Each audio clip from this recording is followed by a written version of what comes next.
Donc en deux mots, l'idée c'est, si on veut vraiment une démocratie, il faut que les services à la société, les services sociaux soient démocratiques. Et donc on mesure une démocratie à la réussite de ces services sociaux. Si il reste toute une population qui est exclue des services sociaux, à commencer par les services de santé, ça signifie qu'on a un problème de démocratie. Et donc il va falloir aller rechercher les populations les plus vulnérables, celles qui aujourd'hui sont exclues du système. Ça c'est l'objectif. J'ai sollicité la présence, suite à la révolution, la présence de Médecins du Monde dans la région de Gafsa pour nous aider, nous assister. C'était une demande simple et banale tout d'abord aux années 2011, juste après la Révolution. C'était une simple demande de soutien financier et soutien matériel. Pour le faire, ce que nous pensons faire, en tout cas ce que on nous a conseillé de faire, parce que tout ça est le fruit d'une discussion très large avec l'ensemble des acteurs de la région, c'est de donner la parole aux gens, aux associations et aux professionnels de la santé pour qu'ils définissent eux-mêmes leurs priorités, leur vision du développement du système de santé dans la région de Gafsa.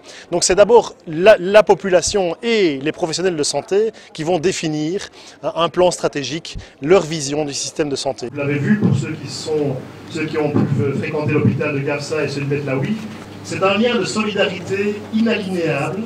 Nous sommes presque 35 associations invitées à cette cérémonie pour choisir quelques membres pour les aider à concrétiser cette tentative. Le rôle des associations, c'est d'être les porte-parole des citoyens, je crois.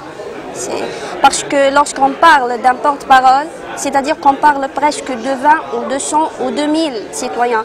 C'est l'un qui parle c'est-à-dire de l'opinion de tout.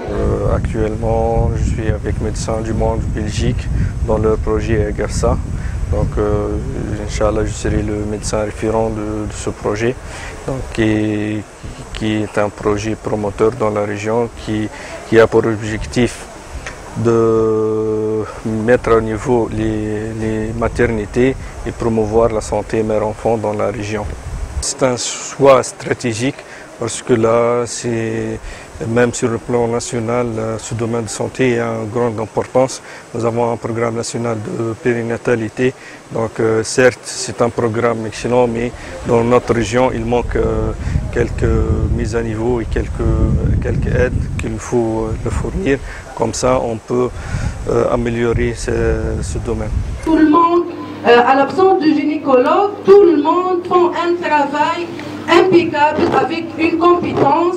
Et ici, j'ai un témoin, Dr Zifi, il sache comment les sages-femmes travaillent. On appelle les gynécologues, sauf pour les extrêmes urgences. Les sages-femmes interviennent pour faire des actes des gynécologues pour sauver les femmes. Même il y a des sages-femmes qui sont jeunes dans l'âge, mais elles font du travail qui est moi-même, lorsque je vois, j'ai dit, c'est une chose qu'une sage-femme de 15 ou 20 ans puisse le faire. Personnellement, je suis très heureuse de cette comité, de ce travail, parce que comme un grand espoir pour nous, pour améliorer les conditions très très mauvaises qu'on vit dans les maternités.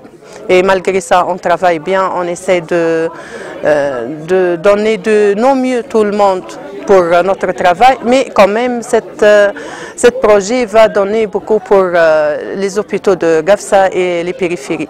Et puis, pour montrer que ça marche, on a voulu avoir un petit travail initial sur quelque chose qui est fondamental, c'est la santé maternelle et infantile, donc les maternités et la périnatalité, donc la grossesse et le postpartum.